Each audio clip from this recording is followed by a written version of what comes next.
Alrighty guys, so welcome back to the channel. It has been a minute since we last recorded one of these update videos. As you can see, it is currently 5:27 p.m. Eastern Daylight Time when I'm recording this video. It is August 2nd, 2024. And as you can see up here, we have two systems that we are currently monitoring. One in the Atlantic and one in the Pacific. We have potential tropical cyclone 4, which is expected to become tropical storm Debbie sometime tomorrow. And then in the Eastern Pacific, we have Hurricane Carlotta. Both our main focus to land is potential tropical cyclone 4. However, Carlotta did impact a small island with about 9 people on it earlier this morning as a 70-mile tropical storm. I haven't heard anything out of the island, so hopefully they're alright, but we will focus on our two systems right now. And then we have a couple of areas of interest as well. Find potential tropical cyclone 4, we don't really have anything. However, as we will see on the models in a few minutes here, GFS is picking up another system that is forecast to form behind DTC4. So we'll talk about that and more in this upcoming video. So first, let us take a look at potential tropical cyclone 4 here. So the header for this advisory is disturbance now passing over central Cuba. New watches and warnings issued for portions of the Florida Peninsula. So let's go into the public advisory here. This is the second advisory issued on the system from the NWS National Hurricane Center in Miami, Florida. So the summary of the 5 p.m. EDT 2100 UTC information. Its location is 21.4 north, 78.3 west. That is an approximate location of the center as it hasn't formed yet. However, we are expecting a well-defined center to form either tonight or early tomorrow. And at that point, we will have either tropical depression, I think it would be 4. I think it would be tropical depression 4 or tropical storm Debbie. It's about 25 miles west of Camagüey, Cuba, and about 315 miles southeast of Key West, Florida. Its maximum sustained winds currently are at 30 miles an hour. Its present movement is west-northwest at 16 miles an hour, and its minimum central pressure is 1,012 millibars. So there have been changes at the watches and warnings that have been issued here. Tropical storm warning has been extended northward along the west coast of the Florida Peninsula from Bonita Beach to Boca Grande. The tropical storm watch has been extended northward along the west coast of the Florida Peninsula from EPAC to the mouth of the Suwannee River. A storm surge watch has been issued for the west coast of the Florida Peninsula from Bonita Beach northward to the mouth of the Suwannee River, including Tampa Bay and Charlotte Harbor. Summary of watches and warnings in effect currently. A tropical storm warning is in effect for southwest coast of the Florida Peninsula from East Cape Sable to Boca Grande. A tropical storm watch is in effect for the Florida Keys south of the Card Sound Bridge, including the Dry Tortugas. The southern coast of the Florida Peninsula east of East Cape Sable to the west to the Card Sound Bridge. The west coast of the Florida Peninsula north of Boca Grande to the mouth of the Suwannee River. Tropical storm warning means that tropical storm conditions are expected somewhere within the warning area within 36 hours.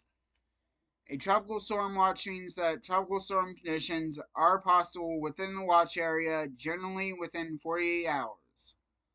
A storm surge watch means that there is a possibility of life-threatening inundation from rising water moving inland from the coastline in the indicated locations during the next 48 hours.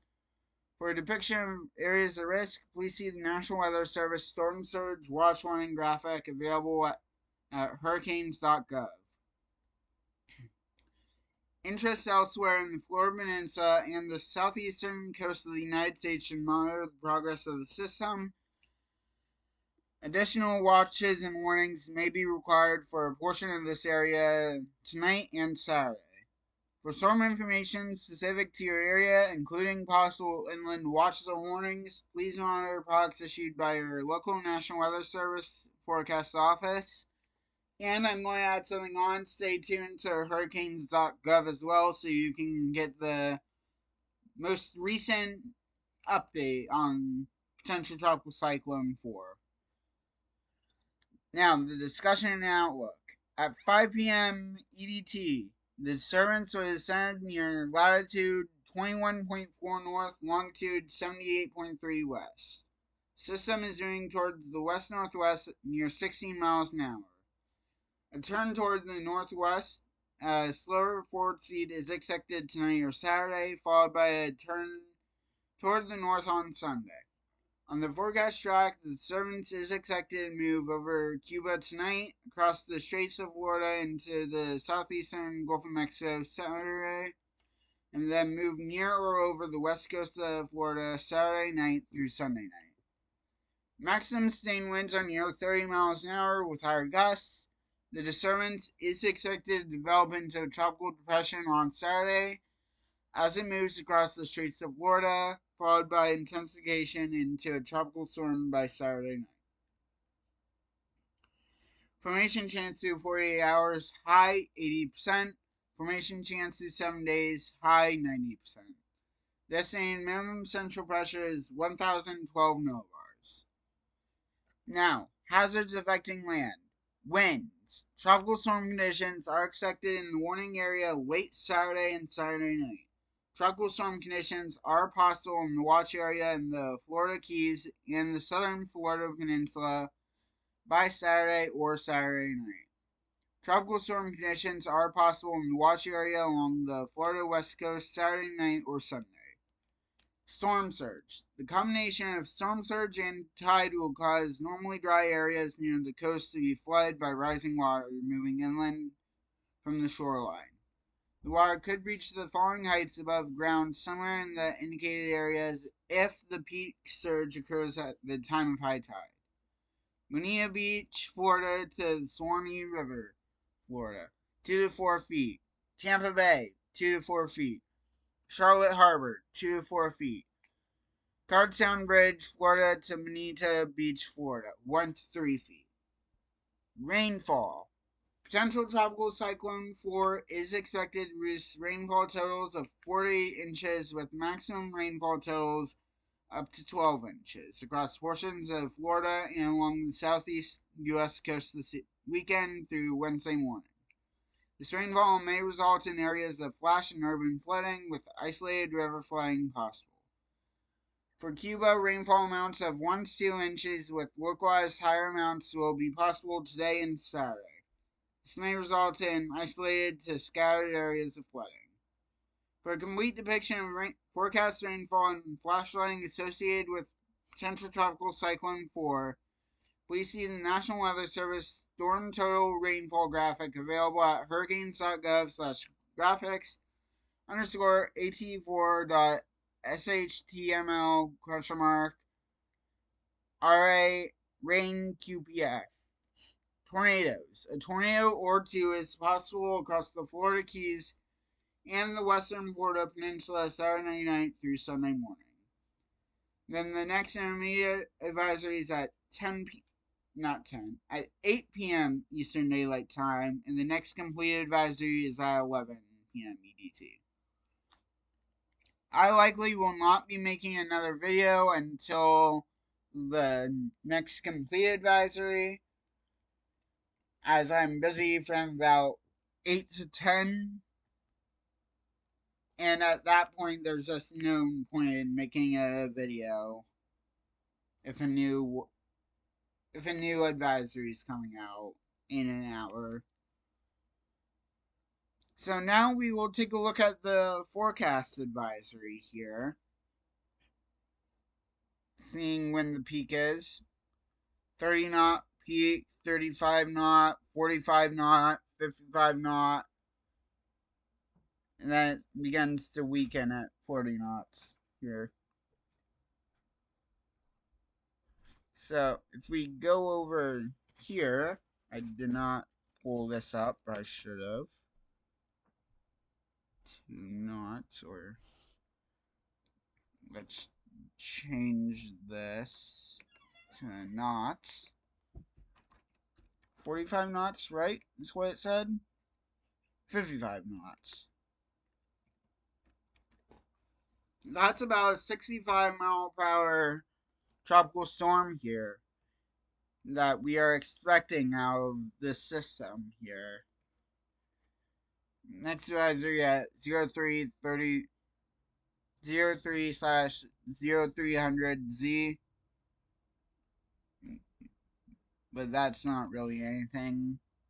Let's take a look at the forecast discussion here. This will give us a lot.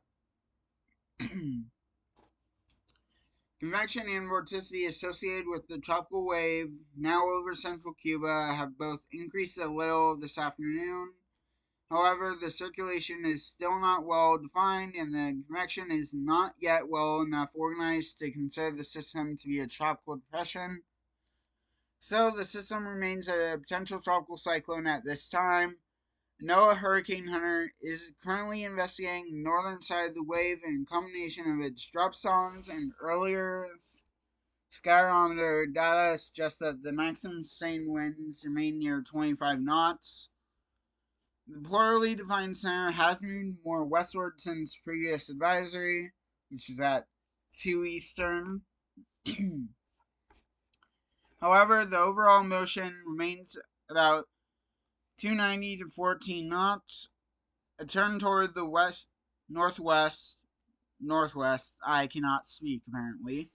North is expected during the next couple of days as the system moves into a break in the subtropical ridge caused by a mid-latitude trough over the Ohio Valley. This should be followed by a recurvature into the westerlies after 48 to 60 hours. First, while the track guidance generally agrees with this scenario, there are a couple of issues.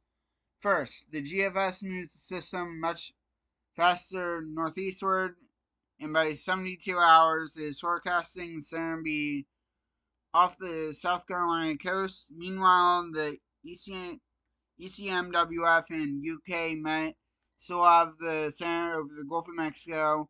Second, due to the track being almost parallel to the west coast of the Florida Peninsula and the southeastern U.S. coast, small changes in the track could cause large differences in potential landfalls in which areas receive the strongest impacts. A little change in intensity forecast. Slow development is possible while the system is over Cuba. And key messages there. So, in about 24 hours, they're expecting it to become a tropical cyclone of some sort, whether it's a tropical depression or if it's Debbie. They are expecting it to become a tropical cyclone in about 24 hours of me recording this video. In about 60 hours, it'll be inland at 65 miles an hour. Yeah, my brother's home, so I'll just quickly show you guys our systems. If this load, which it might not.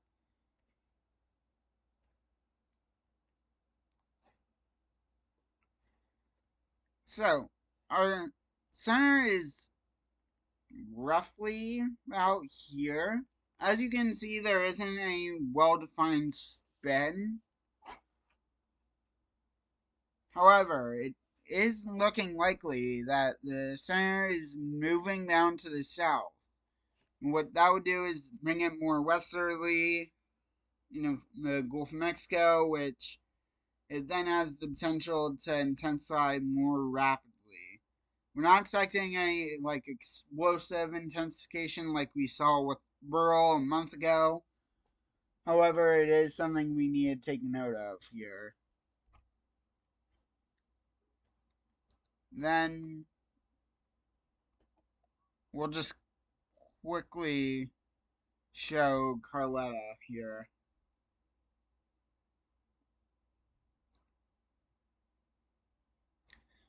As you can see, we did have an eye feature earlier.